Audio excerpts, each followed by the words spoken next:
যারা নিজেদের দলের লোকদেরকে চাঁদাবাজি, দখল বাণিজ্য, মামলাবাজি, দুর্নীতি, সন্ত্রাস, পাথর মেরে লোক হত্যা, গাড়ি চাপা দিয়ে লোক হত্যা, এগুলা থেকে নিজের কর্মীকে যারা বিরত রাখতে পারবে, আশা করি আগামীর বাংলাদেশ তারা জনগণকে উপহার দিতে পারবে। আর যারা এগুলা পারবে না, তারা যত রঙিন স্বপ্ন জাতিকে দেখাবেন, জাতি তাদের এই মতলব বুঝতে জাতির মোটেই কোনো অসুবিধা হবে না। আর এই দেশে আমরা ফেসিবাদের ছায়াও দেখতে চাই না। ফেসিবাদ এখন যদি নতুন কোনো জামা পরে আমাদের সামনে আসে, 5 আগস্ট যে পরিণতি হয়েছিল, সেই নতুন জামা পরা ফেসিবাদের একই পরিণতি।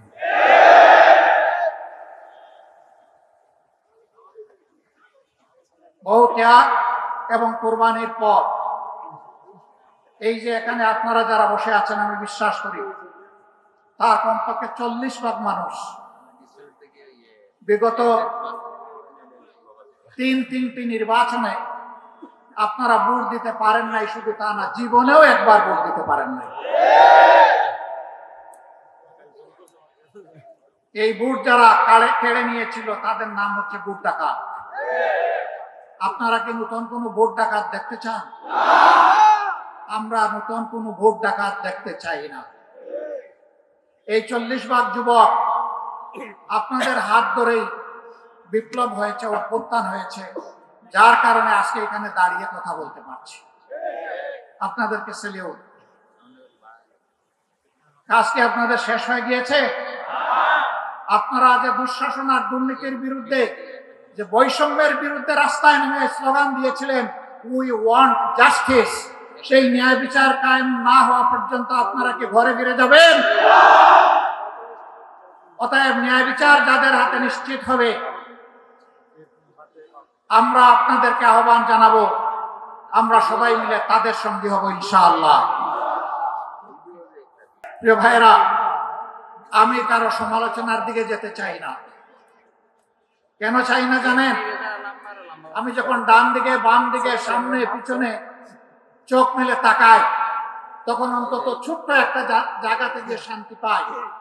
যারা ফ্যাসিবাদ কায়েম করেছিল এবং তাদের যারা মূল দূষর ছিল, এখন তাদেরকে দেখতে পাই না।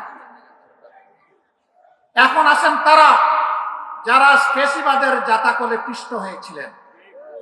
তাদের প্রতি, সকলের প্রতি আমাদের বিনয়ী অনুরোধ, ফ্যাসিবাদের যে কষ্টটা আমরা আপনারা সকলে ভোগ করেছি, মেহেরবানি করে এই কষ্টটা কেউ আর জনগণকে দিবেন না।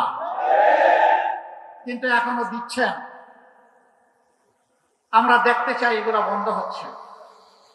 যদি বন্ধ না হয়, তাহলে আগামী 12 তারিখ জনগণ 2টা হা ভোট দিবে আর অনেকগুলা না ভোট দিবে ইনশাআল্লাহ। একটা হা ভোট হচ্ছে পরিবর্তনের আকাঙ্ক্ষায়, ঘুরে ধরে রাজনীতির কাঠামো পরিবর্তন করার আকাঙ্ক্ষায় জনগণ মুখী আছে, এই জন্য জনগণ গণভোটে হা বলবে ইনশাআল্লাহ। আপনারা কি হা ভোটের পক্ষে লড়াই করে যাবেন? দ্বিতীয় হা হচ্ছে দেশের সার্বভৌমত্ব এবং স্বাধীনতা। শিশু থেকে আবাল বৃদ্ধ বনিতা, মা বোন থেকে শুরু করে ভাই ভাতিজা সবাই, সকলের অধিকার প্রতিষ্ঠিত করার অঙ্গীকার নিয়ে রাস্তায় নেমেছে, মাঠে এসেছে। নির্বাচনী মাঠে 10 দলীয় সমঝোতার ঝোঁক। এই 10 দলকে বিজয়ী করার মানে হচ্ছে আধিপত্যবাদের বিরুদ্ধে হা ভোট। এর অর্থ হচ্ছে চাঁদাবাজের বিপক্ষে হা ভোট। এর অর্থ হচ্ছে দখলদারদের বিরুদ্ধে হা ভোট। এর অর্থ হচ্ছে ফ্যাসিবাদের বিরুদ্ধে হা ভোট। এর অর্থ হচ্ছে ব্যাংক ডাকাতদের বিরুদ্ধে হা ভোট। এর অর্থ হচ্ছে মা বোনদের ইজ্জতের উপর যারা হাত দেয় তাদের বিরুদ্ধে হা ভোট। এই সব মিলে একটা হা ভোট হবে। আজকে এখানকার এই আসনের প্রার্থী হিসাবে আমার হাতে পাল্লা তুলে দেওয়া হয়েছে। আমার সাথে 10 দলের আরো কিছু প্রার্থী এখানে আছেন। আমি তাদের হাতেও আপনারা অনুমতি দিলে আপনাদের পক্ষ থেকে আপনারা খুশি আছেন? নাহিদ ইসলাম প্রথমে।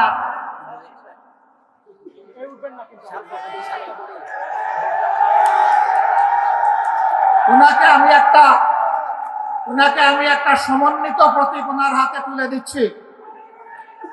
বাকিদের হাতে দিব দাড়ি পাল্লা, উনার হাতে পাল্লা কলি। উনার হাতে কি দিচ্ছে? পাল্লা কলি। এই দেখেন পাল্লা আছে, এটার মাথায় একটা কলি আছে, এইটাকেই শাপলা কলি আপনারা ধরে নেবেন ইনশাআল্লাহ। ঢাকা 11 আসনের যারা ভোটার তাদের জন্য আমরা ইনসাফের প্রতীকের সাথে শাপলা কলি, আমরা নাহিদ ইসলাম যিনি জাতীয় নাগরিক পার্টির আহ্বায়ক তার হাতে আমরা তুলে দিচ্ছি।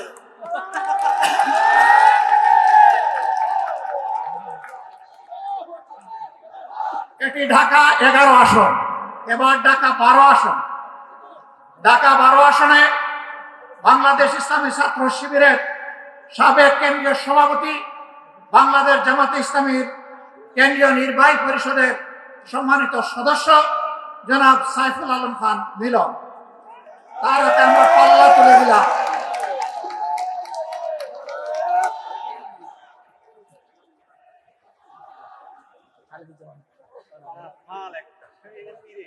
এরপরে হাসিনার সৃষ্ট দুনিয়ার জাহান্নাম সম আয়নাগরের বাসিন্দা আমাদের কলিজার টুকরা ব্যারিস্টার আহমদ বিন কাসেম আরমান, যিনি 14 আসনে ন্যায় এবং ইনসাফের পক্ষে, জনগণের অধিকারের পক্ষে লড়াই করে ইনশাআল্লাহ বিজয় ছিনিয়ে আনবেন, তার হাতে আমরা পাল্লা তুলে দিলাম।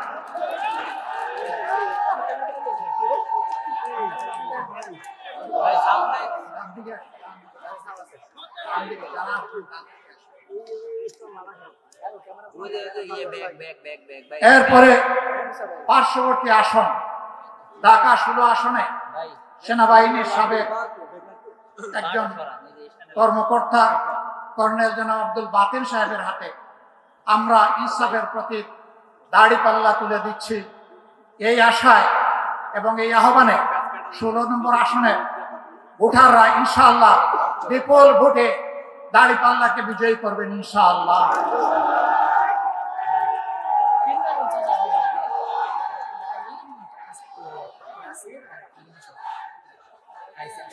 এবার ঢাকা 17 আসনে একজন দক্ষ চিকিৎসক, সন্তান মা বাবা কষ্টে যিনি পাশে দাঁড়ান, আল্লাহ তাআলা যার উসিলায় অনেক মা বাবাকে সন্তানের মুখ দেখিয়েছেন,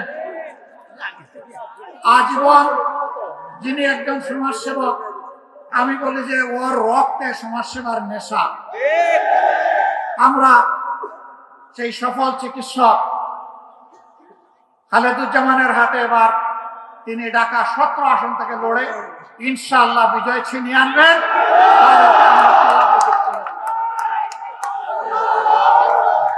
আলহামদুলিল্লাহ। প্রিয় এলাকাবাসী, আমি জাতীয় জীবনের কিছু কথা বলার আগে এই এলাকার হক প্রথমে আমার পরবর্তায়। আমি যে এলাকাটিতে দাঁড়িয়ে আছি এই এলাকায় আমি একটা খণ্ডচিত্র আপনাদের সামনে 1 মিনিটে তুলে ধরতে চাই। এটি রাজধানী ঢাকার একটি গুরুত্বপূর্ণ এলাকা। তার পাশেই আমাদের গর্বের সেনানিবাসের হেডকোয়ার্টার, আরো অনেকগুলা গুরুত্বপূর্ণ প্রতিষ্ঠান চতুর্দিকে আছে। এই ধরনের একটি এলাকায় যেখানে 8 থেকে 10 লক্ষ মানুষের বাস, সেখানে কি কি সামাজিক পরিষেবা বা সুবিধা থাকতে হবে আর কি আছে আপনারা একটু আশা করি দেখে নেবেন। মসজিদ আছে সর্বমোট 148টা, আলহামদুলিল্লাহ। প্রায় সকল পাড়ায় মসজিদ আছে। ঢাকাকে বলা হয় মসজিদের শহর। গির্জা আছে 8টি, এখানে মন্দির আছে 1টি, ইয়াতিমখানা আছে 27টি, কওমি মাদ্রাসা আছে 23টি, হাফিজি মাদ্রাসা আছে 56টি, সরকারি প্রাথমিক বিদ্যালয় আছে 6টি, কিন্ডার গার্ডেন আছে 29টি, স্কুল আছে 22টি, প্রাইভেট হাসপাতাল আছে 12টি। দুঃখের বিষয়, এত বড় এলাকায় একটাও আন্ডার গ্রাজুয়েট কলেজ নাই, একটা মানসম্মত হাসপাতাল নাই, সেটা সরকারি হোক কিংবা বেসরকারি হোক। প্রাথমিক লেভেলে কিছু হাসপাতাল আছে, বেশিরভাগ বেসরকারি। এই এলাকায় 3টা বড় খাল আছে, এগুলাকে খাল বলা যাবে না, এগুলো এখন ময়লার ভাগাড়। ওর পাশ দিয়ে হাঁটতে গেলে আপনি নাক চাপা দিয়েও হাঁটতে পারবেন না, আপনি অসুস্থ হয়ে পড়বেন, মাথা ধরবে এবং আপনার মাথা ব্যথা শুরু হবে। এর সাথেই পাল্লা দিয়ে বসবাস করছে অসংখ্য মানুষ। ড্রেনগুলা একেবারেই অপরিচ্ছন্ন, মশা মাছির ভাগাড়, প্রজনন কেন্দ্র। রাস্তাগুলা সরু, যা একটু বড় করা হয়েছে রাস্তার মাঝখানে একটা লাইট পোস্ট। এটা দেখার কেউ নেই, সরানোর কোনো প্রয়োজন নাই। ভাঙা রাস্তা, বাচ্চারা স্কুলে যাওয়ার সময় 3বার হুমড়ি খেয়ে পড়ে, তার সাথে হাতে ধরা মাও পড়ে যায়। সন্ত্রাস, মাদক এই এলাকায় দীর্ঘদিন ক্ষতিগ্রস্ত করেছে। আমরা তার নিখুঁত চিত্র তুলে আনার চেষ্টা করছি। মহান যদি বাংলাদেশ জামাত ইসলামী এখানে বিজয় লাভ করে, আমরা কথা দিচ্ছি এই অভিযোগগুলা নিয়ে, বাসায় গ্যাস সাপ্লাই নাই, সারাদিন মহিলারা তাকিয়ে থাকেন কখন গ্যাস আসবে আর হাড্ডি পাশন বসাবে।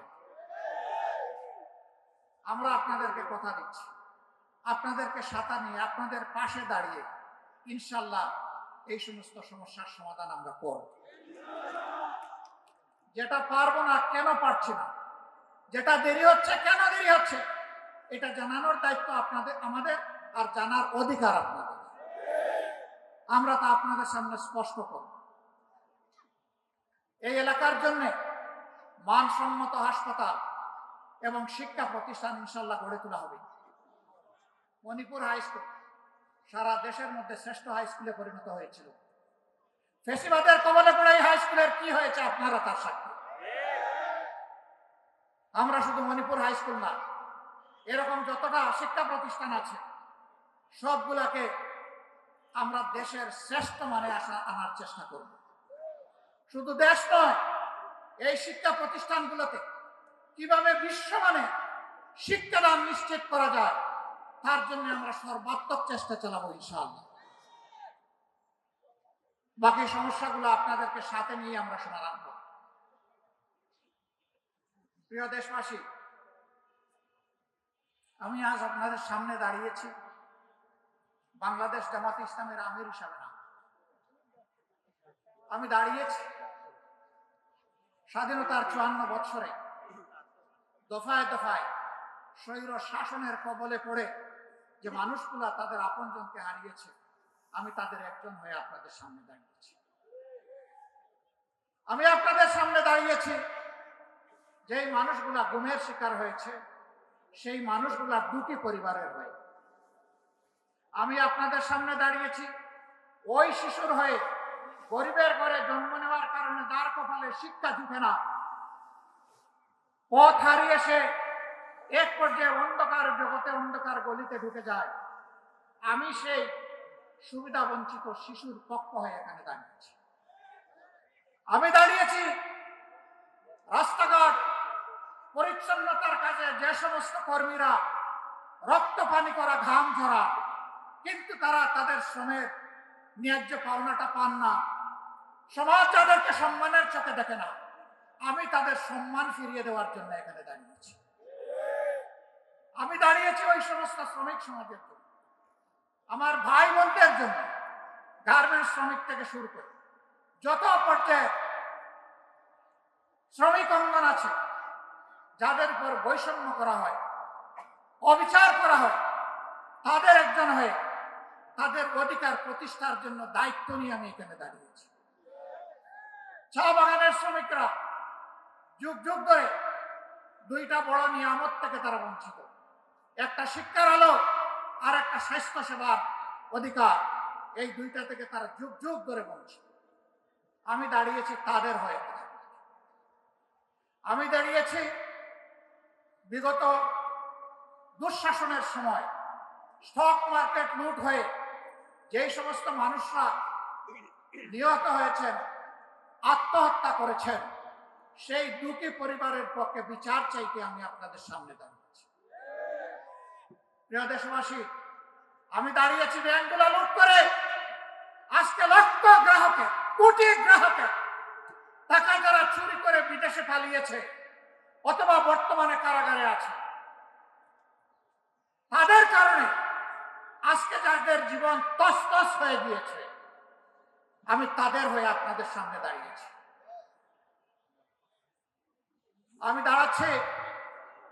আমি দাঁড়িয়ে আছি 24-এর বিপ্লবীদের হয়ে। আজকে বিভিন্ন জায়গায় তাদের উপর অত্যাচার এখনো বন্ধ হয়নি, তার বাস্তব প্রমাণ শহীদ শরীফ উসমান ইবনে হাদি।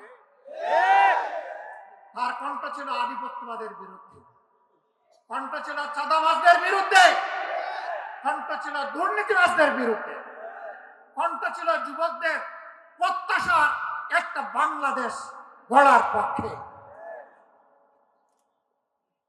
যারা তা চায় না তারা তাকে শেষ করে দিয়েছে, কিন্তু না, হাদি শেষ হয়ে যায়নি। হাদি একজন ছিল, এখন 18 কোটি হাদি তৈরি হয়েছে।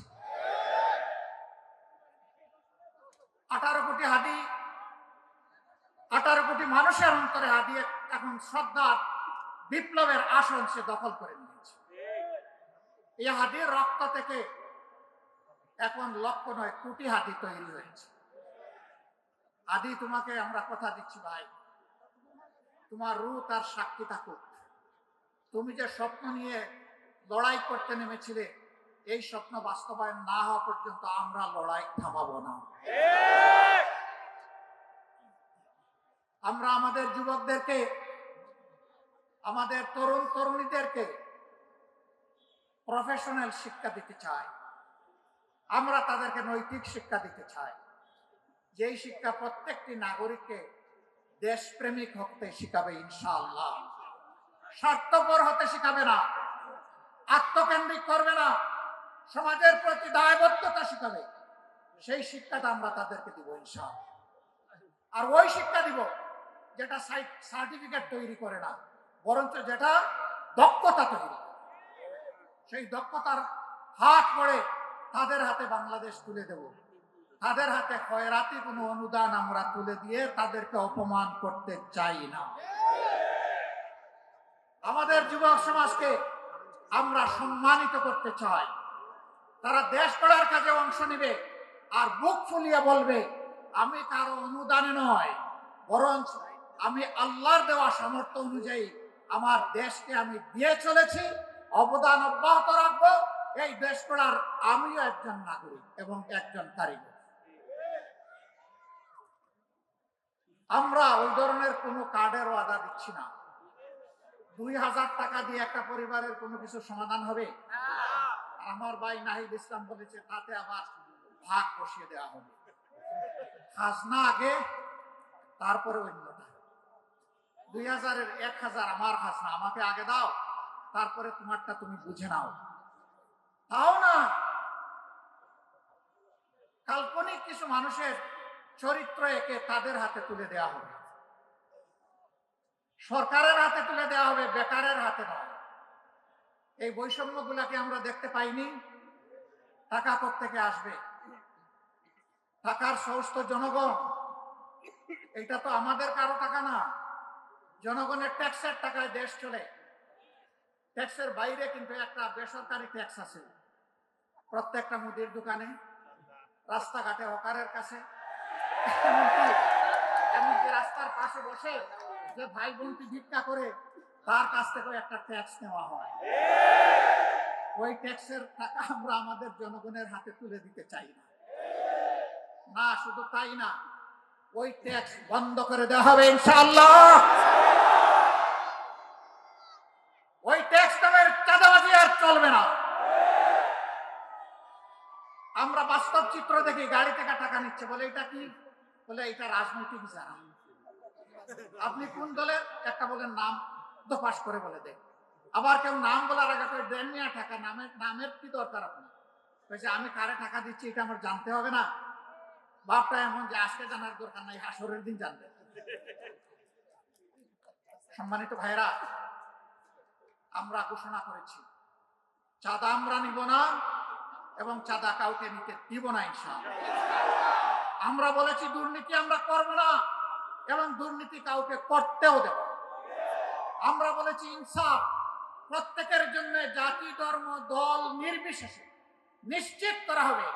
ইনসাফ এখন থেকে 8 টাকা মূল্যে বিক্রি করা হবে না। সেই বাংলাদেশটাই আমরা করতে চাচ্ছি, যেই বাংলাদেশ হবে শিশুর, যেই বাংলাদেশ হবে তরুণ তরুণীর, যেই বাংলাদেশ হবে যুবক যুবতীর, যেই বাংলাদেশ হবে একজন মুসলমানের, একজন হিন্দুর, একজন বৌদ্ধর, একজন খ্রিস্টানের, যেই বাংলাদেশ হবে আপামর জনগণের, যেই বাংলাদেশ হবে শ্রমিকদের, যেই বাংলাদেশ হবে কৃষকদের, যেই বাংলাদেশ হবে সকল ক্ষেত্রে পেশাজীবী। আর এমন বাংলাদেশ নিয়ে গর্ব করবে আর বলবে আমি একজন বাংলাদেশী। সেই বৈষম্যহীন বাংলাদেশ আমরা গড়তে চাই ইনশাআল্লাহ। আপনারা এই বৈষম্যহীন বাংলাদেশ গড়ার জন্য প্রস্তুত? তাহলে আজ থেকে 10 দলের যার যেখানে প্রতীক সেইটার পক্ষে আপনারা সর্বশক্তি নিয়োগ করে আপনারা ন্যায়ের পক্ষে, ইনসাফের পক্ষে আগামী 12 তারিখ একদিকে রেফারেন্ডামে হা, গণভোটে হা, আর এই 10 দলের প্রতীকে হা, এই 2 জায়গায় হা দিয়ে জনগণের বিজয় ছিনিয়ে আনবেন ইনশাআল্লাহ। এই বিজয় কোনো পরিবারের হবে না, এই বিজয় কোনো গোষ্ঠীর হবে না, এই বিজয় হবে আপামর জনগণের ইনশাআল্লাহ। সম্মানিত ভাইরা, কার কার ঘরে নারী নাই একটু হাত তুলেন। মা বোন নাই কার কার ঘরে একটু হাত তুলেন। একটাও হাত নাই। নারী পুরুষ মিলেই সমাজ। মায়েরা সম্মানের জাতি। মা ছাড়া দুনিয়ায় 2 জন মাত্র পয়দা হয়েছেন, হযরতে আদম আলাইহিস সালাম এবং হযরতে হাওয়া আলাইহিস সালাম। আর কোনো মানব সন্তান দুনিয়ায় আসেন নাই মার পেট ছাড়া। সুতরাং আমরা সবাই মায়ের কাছে ঋণী। আচ্ছা, বাপের পেটে জন্মে নিয়েছেন একজন, দেখে হাত তুলুন তো, এরকম কেউ আছেন? তাও নাই। বাপের বুকের দুধ খেয়েছেন একজন, হাত তুলেন? নাই। তাহলে এই 2 জায়গায় মারা অনন্য, তাদের কোনো তুলনা নাই, তারা অতুলনীয়। আমরা সেই মাদেরকে সম্মানের জায়গায় রাখতে চাই। কর্মক্ষেত্রে তারা সম্মানের সাথে ইনশাআল্লাহ তারা তাদের দায়িত্ব পালন করবেন। সেই ক্ষেত্রে তাদের শতভাগ নিরাপত্তা নিশ্চিত করা হবে। রাস্তাঘাটে চলাফেরায় আমরা তাদের নিরাপত্তা নিশ্চিতে অঙ্গীকারবদ্ধ। তার জন্য যা করা দরকার, আল্লাহ যদি তার মেহেরবানিতে জনগণের ভোটে আমাদেরকে নির্বাচিত করে সরকার গঠনের সুযোগ দেন, তাহলে আমরা তার সব কিছু করবো ইনশাআল্লাহ। নারী পুরুষ সবাই মিলে আমরা আগামীর বাংলাদেশ গড়ব। আল্লাহ তাআলা সেই বাংলাদেশটা আমাদেরকে গড়ার তৌফিক দান করুন। যারা এর বাইরে আশেপাশে কথা বলে জনগণকে বিভ্রান্ত করতে চায়, আমাদের মায়েরা, আমাদের ভাইয়েরা তাদের জবাব দেওয়ার জন্য যথেষ্ট। আমরা কিছু বন্ধুদেরকে বলতে চাই, মেহেরবানি করে মাদের ইজ্জত নিয়ে কখনো টান দিবেন না, তাহলে আগুন জ্বলবে। কিন্তু সব সহ্য করব, মাদের ইজ্জতের ব্যাপারে বরদাস্ত করব না। এই জায়গায় সবাইকে সতর্কতা অবলম্বন করতে হবে। আপনাদেরকে ধন্যবাদ, আপনাদের শুকরিয়া। আল্লাহ তাআলা আজকে এখান থেকে যে নির্বাচনী প্রচারণা আমরা শুরু করলাম, আল্লাহ আমাদের অভিযাত্রা সহজ করে দিন, বরকতময় করে দিন। বাংলাদেশের জনগণের কল্যাণে যা দরকার তাই করার তৌফিক দান করুন। আখের আল্লাহ রাব্বুল আলামিন আমাদেরকে একটি নিরাপদ, মানবিক, বৈষম্য মুক্ত, দুর্নীতি মুক্ত একটা ইনসাফের বাংলাদেশ গড়ার তৌফিক আল্লাহ তাআলা আমাদেরকে দান করুন। আল্লাহ হাফেজ। বাংলাদেশ জিন্দাবাদ। 10 দলীয় অর্থ জিন্দাবাদ। আসসালামু আলাইকুম ওয়া রাহমাতুল্লাহি ওয়া বারাকাতুহু। আসসালামু আলাইকুম ওয়া রাহমাতুল্লাহ। প্রিয় এলাকাবাসী, আপনারা কেমন আছেন? আলহামদুলিল্লাহি রাব্বিল আলামিন, ওয়াসসালাতু ওয়াসসালামু আলা রাসূলিহিল কারীম ওয়া আলা আলিহি ওয়া সাহবিহি ওয়া আহলি বাইতি আজমাইন। বাংলাদেশ জামাত ইসলামী ঢাকা 15 নম্বর আসন পরিচালনা কমিটি কর্তৃক আয়োজিত আজকের এই নির্বাচনী জনসভার সম্মানিত সভাপতি, মঞ্চে বসা বিভিন্ন বন্ধু সংগঠনের শীর্ষ নেতৃবৃন্দ, বাংলাদেশ জামাত ইসলামের কেন্দ্রীয় নেতৃবৃন্দ, উলামায়ে কেরাম, বিশিষ্ট ব্যক্তিবর্গ, আমার সামনে উপস্থিত প্রিয় মিরপুর এবং কাফরুলবাসী, আমি আপনাদের প্রতি গভীর কৃতজ্ঞতা জ্ঞাপন করছি। মূল্যবান সময় কুরবানি করে আপনারা এখানে হাজির হয়েছেন আমাদের দুটি কথা শোনার জন্য। মহান রাব্বুল আলামিনের দরবারে শুকরিয়া আদায় করছি, তিনি এরকম একটি আয়োজনে আমাদেরকে আজকে হাজির হওয়ার তৌফিক এনায়েত করেছেন। আমি গভীর শ্রদ্ধার সাথে তাদেরকে স্মরণ করছি। 15.5 বছরে ফ্যাসিস্ট আমলে সূচনা থেকে শেষ পর্যন্ত যারা লড়ে গেছেন, জীবন দিয়েছেন, আহত পঙ্গু হয়েছেন, বারবার কারাবরণ করেছেন, চাকরি হারিয়েছেন, বিভিন্নভাবে নির্যাতিত হয়েছেন, আমি আজকের এই জনসভা থেকে তাদেরকে গভীর শ্রদ্ধার সাথে স্মরণ করছি। বিশেষভাবে স্মরণ করছি 24 জুলাইয়ে যারা গগনভেদী আওয়াজ তুলে ফ্যাসিবাদের তত্ত্বের তাউসকে কাঁপিয়ে দিয়েছিল, তছনছ করে দিয়েছিল, ফ্যাসিবাদকে বাংলাদেশ থেকে তাড়িয়ে দিয়েছিল। আমি তাদের প্রতি বিশেষভাবে শ্রদ্ধা নিবেদন করছি। যারা জীবন দিয়েছেন, আল্লাহ তাদেরকে শহীদ হিসাবে কবুল করুন। যারা আহত হয়েছেন, আল্লাহ পাক তাদেরকে সুস্থতার নিয়ামত দান করুন। যারা দফায় দফায় কারাবরণ করেছেন, বিভিন্নভাবে নির্যাতিত হয়েছেন, রব্বুল ইজ্জত তাদেরকে দুনিয়া এবং আখিরাতে সম্মানে ভূষিত করুন। প্রিয় দেশবাসী, একটু আগে আমার হাতে একটা প্রতীক তুলে দেওয়া হয়েছে। এই প্রতীক বড় ভারী। এই প্রতীক হচ্ছে ইনসাফের প্রতীক। আমাদের সমাজে সব ধরনের বৈষম্য, দুঃশাসন, দুর্নীতি, এই সবগুলার মূল কারণ হলো ইনসাফ না থাকা। ইনসাফ যদি থাকতো তাহলে সমাজে দুর্নীতিবাজরা, লুটেরারা, ডাকাতরা ব্যাংক ডাকাতি করে জনগণের সম্পদ লুটপাট করে এই দেশ থেকে নিরাপদে পালানোর সুযোগ পেত না। দেশে দেশে তারা বেগম পাড়া করতে পারতেন না। বাংলাদেশের বুকে সন্ত্রাসের রাজ্য কায়েম করতে পারতেন না। কারণ এই কালো টাকা সন্ত্রাসের পিছনেও ব্যয় হয়, আরো কালো টাকা বানানোর জন্য। আজকে আমি এখানে অনেকের মাথায় লাল টুপি দেখতে পাচ্ছি।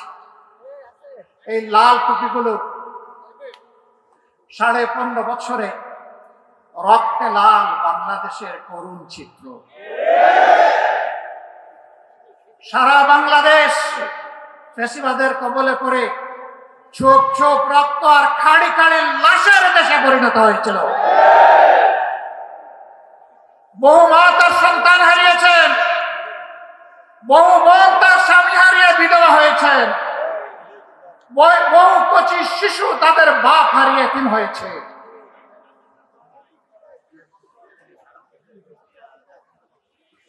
শুধু তাই নয়, আমরা জানি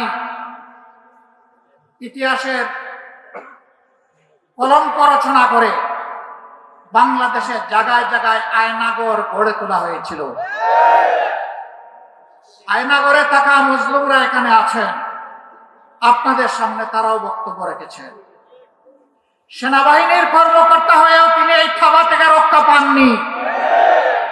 উচ্চ আদালতের একজন আইনজীবী হওয়া সত্ত্বেও তিনিও রক্ষা পাননি। রাজনৈতিক কর্মীরা তো রক্ষা পাই নাই। বহু মা এখনো তার হারানো সন্তানকে আর ফিরে পায়নি। বহু বোন তার স্বামীর অস্তিত্ব খুঁজে এখনো, বহু সন্তান এখনো বাপের আগমনের অপেক্ষায় আছে। আমরা জানি না তারা বেঁচে আছে কিনা, কিন্তু মানবিক হিসাব নিকাশ বলে সম্ভবত দুনিয়ায় আর তারা নাই। তাদের আত্মীয় স্বজনরা জানেন না তাদের কবরগুলা কোথায়। আমরা সেই দুঃখী পরিবারগুলোর প্রতি আজকে সংহতি জ্ঞাপন করছি। সম্মানিত ভাই এবং বোনেরা, বাংলাদেশ আমাদের সকলের জন্মভূমি।